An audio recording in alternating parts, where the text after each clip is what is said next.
Now, just before we start, I wanted to let you know that in this episode of The Bench with Jenna and Jon, we discuss mental health. Now, if this isn't for you right now, then there are plenty of other podcasts across our Sky Sports platforms.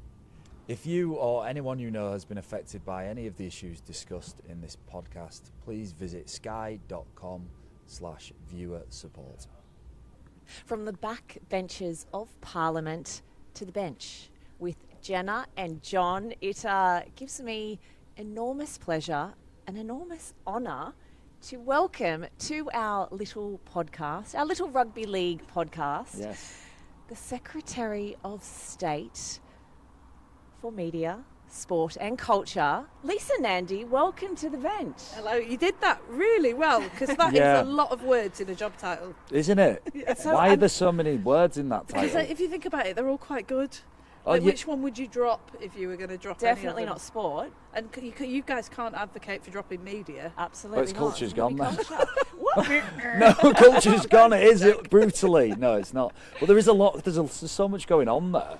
There is so much going on. Yeah, in the immortal words of Taylor Swift, there is a lot going on right now. There is a lot going on right now. So just on that, Lisa, I mean, how do you have time? You must be the busiest woman in the world. How do you have time to keep across 3 such enormous areas? I think the thing that connects it actually is Wigan. So where we're sitting right now. Yeah. When I think about everything that I've learned about politics, I've learned it from this town where I've lived for a long time, when my little boy's growing up. And the thing that really connects people, that is the glue that holds the town together, is the arts, the culture, the music scene, the sports in particular is really, really important to our town. People care about it. It's how they find self-expression, it's where they find confidence, it's where communities come together, and they're all things as well that this country is really, really good at. Not just in sport, where we absolutely excel, but also, music. We're one of the only net exporters of music all over the world. We're just really good at this stuff, and I think it's where the country finds its confidence and its self-confidence at a time when it most needs it. So actually, for all of it sounds a bit disparate, there are lots of different parts to it. There's something that's really important there, because it's almost like the lifeblood of our country. Yeah, connecting Wigan and the arts, Wigan and culture. But you're right, all of those things ripple through society, don't they? Wherever you're from. Completely. And one of the things I've felt for a long time, I've been the MP here for 15 years, but we only won the election and got into government last year, is that there's so much of what really matters in our country and that we're so good at, like Rugby League, where we're sitting today, but also, like working class culture, Northern Soul, which my town is really famous for. Wigan Pier is just Pier. over there, isn't it? It's not exactly a pier, but we'll skirt over that one. Wigan Canal. That was the most confusing thing for me. When I came to Wigan, I'm like, where's the pier? I thought you were where's the water? But I thought you were going to say the most confusing thing when you went to Wigan Pier. I thought you meant you... Well, no, it was just the whole concept of the pier and there not being an actual pier. No, Very it's strange. true. But actually, like so much of those things, I think we haven't celebrated or talked about enough. When I think about Rugby League, lots of people have said rightly that nobody from Rugby League has ever been given a knighthood, ever. Yeah. Why is that? Why? And that's the sort of thing that, in my view, absolutely has to change. So who would be the first person you'd give it to? I mean, I don't want to... I've just got to, though, haven't I? Because I'm Wigan. So no, you don't have to. No, I do. No, you I have do. to. Wigan. I do. So it's somebody from Wigan. Where would it be? Come on, greatest rugby league player of all time. Well, that's just no. His name begins with Billy and ends with Boston. Come right. on, Okay. people. Yeah. No. Hold But it together. it's such a it's a subjective thing. Not, that isn't. No, it? not here. It's not. No. Lisa, it's good to Love see your that passion, it's not Lisa. biased there You're gonna have at to- all you're gonna whatsoever. have to- I'm afraid you're going to have to go. We're going to have to terminate this. So Fine, you're not the first person to do you that, touched actually. on it there. So for people listening who are thinking, Jenna and Jon on the bench doing a political podcast? What the? I mean, so basically one of the reasons that we're talking to you today is because you do love Wigan. You love Rugby League. You're a fan. And you're here as well to, I suppose, celebrate Mental Health Awareness Week. There is a important program that is being run all week. Can you tell us a little bit about it and why it's important to you? Yeah, so we, like many parts of the country, here in Wigan, we've got real challenges around mental health, and we've seen a huge rise in people presenting with mental health problems, but particularly with young boys and men. And I rang Mike Danson, who's the owner of Wigan Warriors, a little while ago, and said to him, I'm really worried about how much I'm seeing of this now. Yeah. Starts at a reasonably early age, sort of about 9, 10, 11. That's crazy. Isn't it? That's, and more so what alarming. we see is like boys retreating into their bedrooms, spending a lot of time online. We've got real challenges with the rates of male suicide here, and particularly in coalfield communities, there is a real challenge with men being able to talk about that, because traditionally that just hasn't been something that's gone on here. And so I said to him, I think Rugby League might be the answer. And he said, sure. So, you know, Sure. he said, sure. So next thing I knew, I said to him, can we have a longer conversation about how we might work together to solve some of this? And then he just set up he threw the doors open to the community. He reached out, the team reached out to people right across Wigan. And you'll have seen what's happening down here today. It's magic. We've got boys from all over the community, many of them here from school, but many of them wouldn't be in school if they weren't here today. And I've just been chatting to them about what it's meant to them. They are talking about their feelings.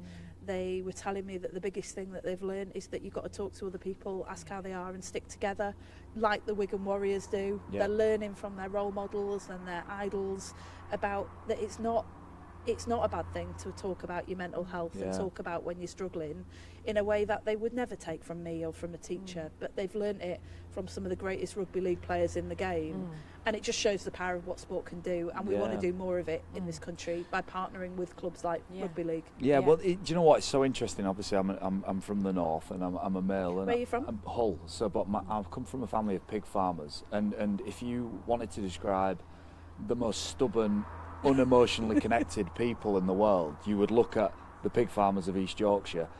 You know, my dad's idea of showing emotion is going to the shed and knocking something down. You know, that's how he dealt with his problems. So, like, I come from a really long line of people who do not talk. Can I just say, my cousin is a pig and sheep farmer, and I'm not. Well, we're definitely related. I am not having this. He is a very emotional man and a very things have moved on. Things have moved on. Maybe I'm just describing myself. But I see this, like, it's so important, and men are rubbish at talking. Like, we're so bad at it. I'm terrible at it. And I think what we're going to have done is open up. There's some of their star players have come and spoke about their biggest fears, their biggest concerns. I think it's kind of cool that when role models speak up and kids can look up to their heroes. There's something about vulnerability that is like so authentic, isn't it? You know, showing vulnerability, like in this world where we put across this veneer of perfection all the time. Like, I find it so tiresome and fake and false. And I connect with people when they're authentically themselves, and there's a real challenge to get past all of that sort of pressure on the modern world for people to appear perfect. Yeah, do you know, there's also something about, at the moment here, it feels like it's been a very negative thing where there's lots of expectations on boys growing up that they're going to be the chief breadwinners, that they're going to, you know, get a good apprenticeship, they're going to get a great job, they're going to, you know, they're going to look good, they're going to succeed in whatever they do. But then also, you know, it has been a really challenging couple of decades, and often the reality hasn't been like that. And we've been trying very hard to open up opportunities to them, but I think the bit that we've been missing is the bit where you say, you know what, it's all right if it's not going so well. And what they've done here, which I would never have been able to do, we'd never have been able to do as the government, is that they've turned what feels like a negative into a strength. So I've just been watching a video that the Warriors players have put together, where they talk about how this is how teams win. This is how you become the greatest rugby league club in the history of the game. And sorry, Hull, but we are. Because in every team you have people who are struggling and people who are not. And the point is, you have to stick together. You have to look after one another. You have to look after yourself, look after each other, be open about when you're struggling, and find ways as a team to come together to overcome that. And so when I just talked to those boys just now, they were saying, you know, actually this is how you do it better. So it wasn't even, we've got some really negative things going on in our lives and we found ways to deal with it. They're saying, actually, this is how you succeed in life. It's great. Yeah, twist it into a positive. Yeah, Turn it yeah, into a real exactly. positive. Sorry, that's what I was trying to say. Yeah, no, you did. You That's said why, it. You that's said why it in you run a podcast. No, and what I don't. wasn't summarising for you. I was summarising for myself to understand. That's what I do. That's how he works. His little Just brain, repeat what aren't you they? said, very short words, so it goes in here. Can I ask something? I want to circle back on something that you said, rugby league, and how you want to work more with rugby league and use the clubs to, different advantages, especially when it comes to mental health. How often, and do you have, or are you able to, or how often do you speak about rugby league to the Prime Minister? Can you speak about rugby league? How does it work? Try and let us in on. Yeah, of course. So, I see him every week at Cabinet, but I see him lots of times in between that when we're doing things together. One of the earliest conversations we had actually was when he pulled me aside and said, why don't we give more honours to people in things like kickboxing, which I think his son does, and rugby league and other, darts, other sports that have been so overlooked. And I said, don't worry. It turns out we're the government now, so we can do something about it. Well, So we do talk about it, and we've talked a lot over the years actually about how clubs like Wigan sport is the glue that holds this town together. If I want to talk to the community or hear from them, I won't go and do a listening exercise in the town hall. Yeah. I'll go down to the local wrestling club on a Tuesday night and I'll find every generation there, because the kids will be wrestling, but you'll have grannies, granddads, uncles, aunties, you'll have the works. And so that's the place to find people. And actually, part of what our government is about trying to meet people where they are, not forcing them to come to us. So the magic of this programme here is that we've talked a lot about how difficult it is for boys to open up about their feelings. Yeah. This is their place, though. Yeah, They've grown up watching Wigan Warriors. This space belongs to them. They feel completely comfortable here in a way that they wouldn't in a job centre or in a mental health clinic. And so what we're saying is, let's move all this to you. You show us the place you want to be, which is here. And then when you want to talk, when you want to ask for help, whether you need an apprenticeship or some training or some mental health support, we'll be here to wrap our arms around you and give you everything that you need. Yeah, that's so cool. I think one thing that, if you're talking about how important Wigan Rugby League is to Wigan, in a bigger sense than just an entertainment for sports, for everything, for guidance, for inspiration, all of it, that connection between the industrial towns of the north and the rugby league clubs is huge. We are defined by our history. The industrial north, we used to be attached to industry. St Helens is glass. We've got, every town had an industry, and these towns, I know, levelling up or investing in the north has been something that you're passionate about, and I think it's such a big thing to consider the importance that the rugby league clubs play in that. 100%. Have defined us and our history and the things that we're most proud of, I think. So we worked, the club worked with a poet called Tony Walsh a little while ago. Do you know Tony? Yeah, amazing. So he did that amazing poem after the Manchester bomb. Yeah. And he did this incredible project called Wigan Peerless, which is a bit of a play on the fact that people know Wigan Peer, but we don't really have one. Yeah.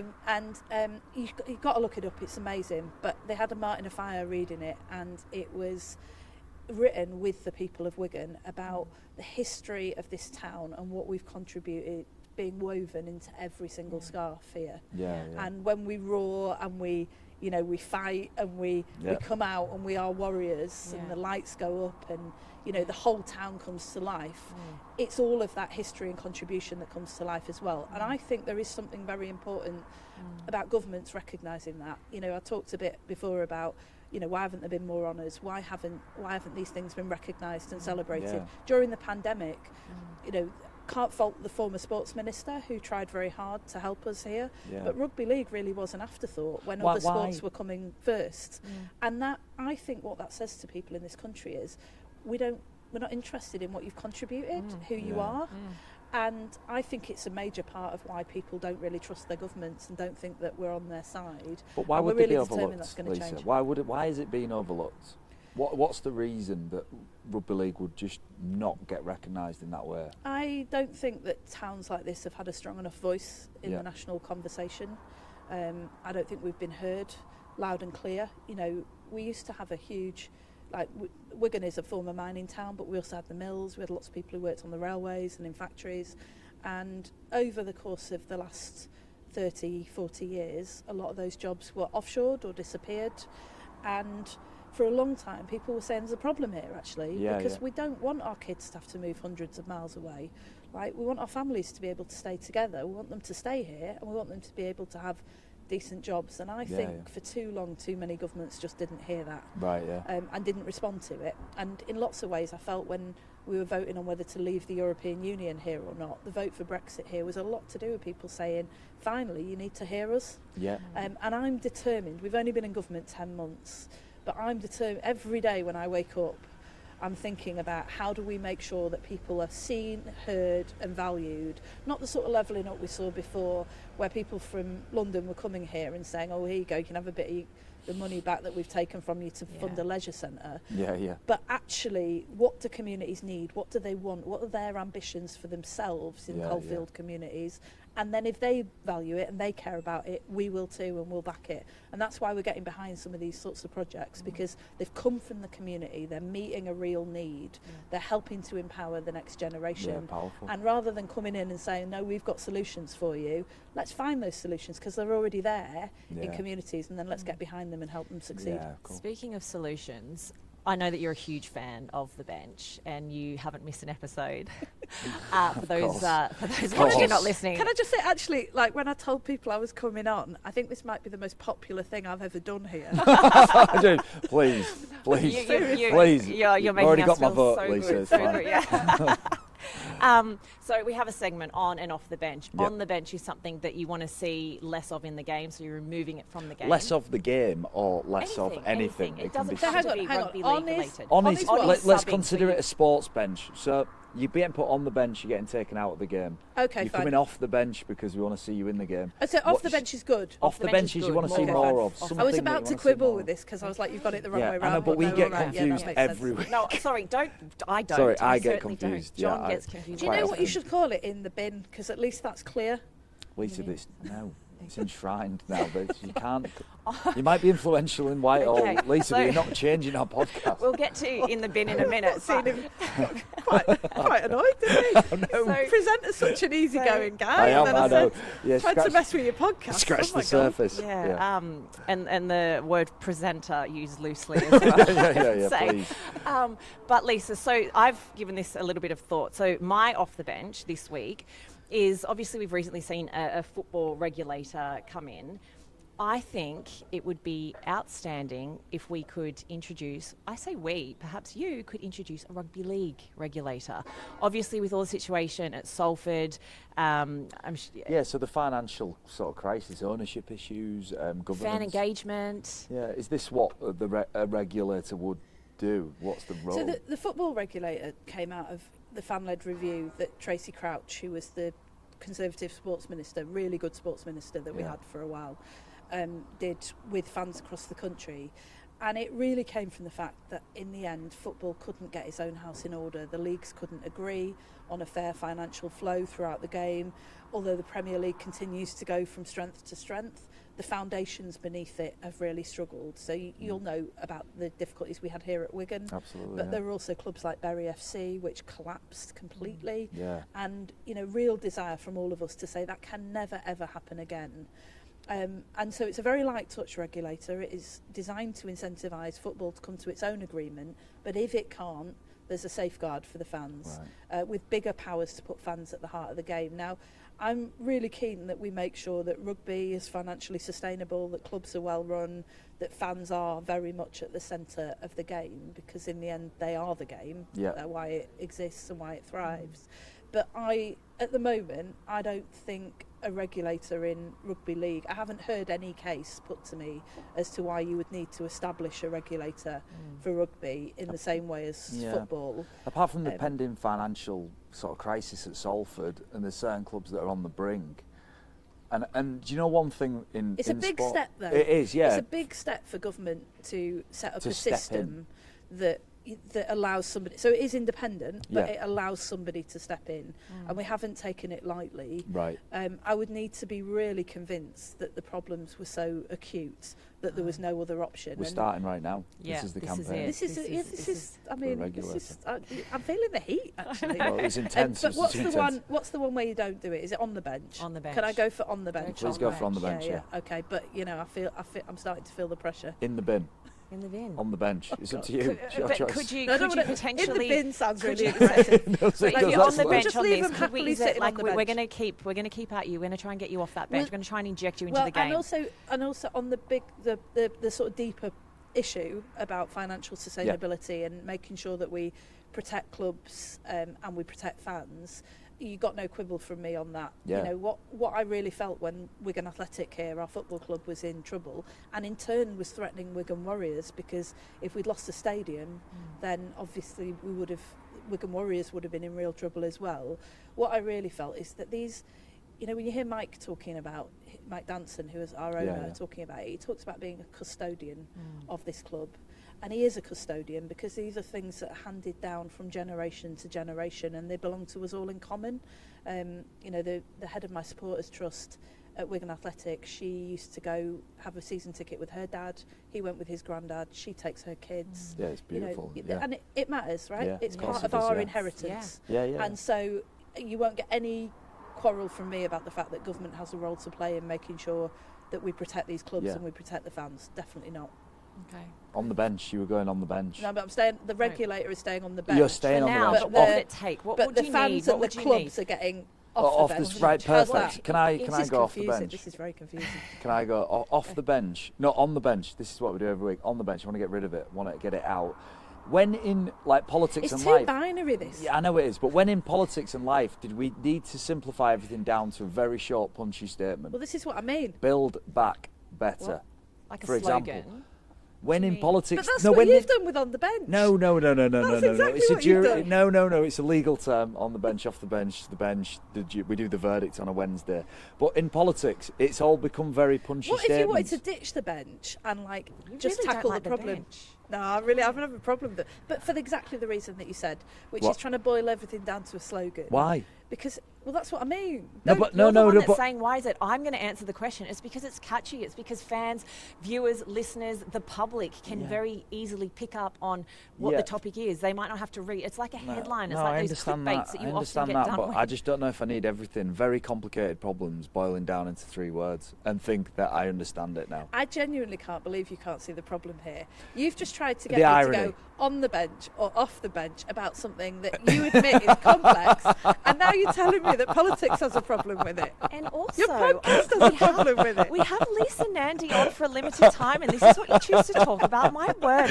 No, she's so right. She's so right. I've So tried her to put very complicated problems on or off the bench So and then criticised just- her simplifying large political structures and organisations into a small sentence. Well done. Lisa, continue. We'll continue to put Can things I on. just? the I know we have to wrap. So I know we good. have to wrap, So- Lisa, thank because you. you've got culture, you've got media, and you've got sport that you need to keep an eye I'm on. so glad that you're actually like proceeding with this podcast, because this is getting No, this is this getting is wild. the. So, It this is was what I already- do this every is- week. This I is the try and most get it back on The track. professionalism has just been re-injected. Do you have anything that you would like to see more of in rugby league, or it doesn't have to be rugby league? It could be sport, it could be culture, it could be media. Is there something you want to see more of off the bench, Lisa? Yeah, do you know the thing that's exciting me most at the moment is I want to see us celebrate what we're good at better. Yeah. Because Britain, I think this whole country over the last decade and a half has really lost its sense of self-confidence, and we are amazing at this stuff, whether it's film, TV, fashion, arts, music, or sports like Rugby League. We're the greatest in the world. And this isn't some daft thing about going around fighting other countries and trying to be better. It's about celebrating what we're really good at. And I'm really passionate about opening up those opportunities to more young people so they can live bigger, richer, larger lives through those things that we're great at. So, you know, you look at the Lionesses, what they did for girls wanting to play incredible. football, and now as a government we're struggling to keep pace with the amount of facilities that we're needing to create in every community in the country, and I love that. Yeah, I so love that good. we're having to go further and faster. I'm hoping that, you know, big events like the Women's Rugby Union World Cup will help to make that happen for a new generation of girls, and I hope that by working together with clubs like Wigan Warriors we can make sure that we inspire that next generation to go on and be brilliant at it again, and to really have that sense of self-confidence in their own lives. Outstanding. Good on you, Lisa. Thank you. Lisa. I think the podcast never recovered from this. I don't I think it's a know if we'll- rebranding process. the final It's a one. It'll be deep, the final it's a one, deep but what a final philosophical. episode it is. It's been pulled apart live on the podcast. Lisa, Nandy, Thank you so much, Thank thank you you. so much for coming on and criticising the bench. We might have to drop the segment. It might not be the last episode, but it might be the last time we ever do on and off the Yeah, bench. It'll so be in I'm the bin. I'm retiring. Moving forward. John Wilkin, Lisa, Nandy, amazing. Thank you so much. Thank you. Cheers.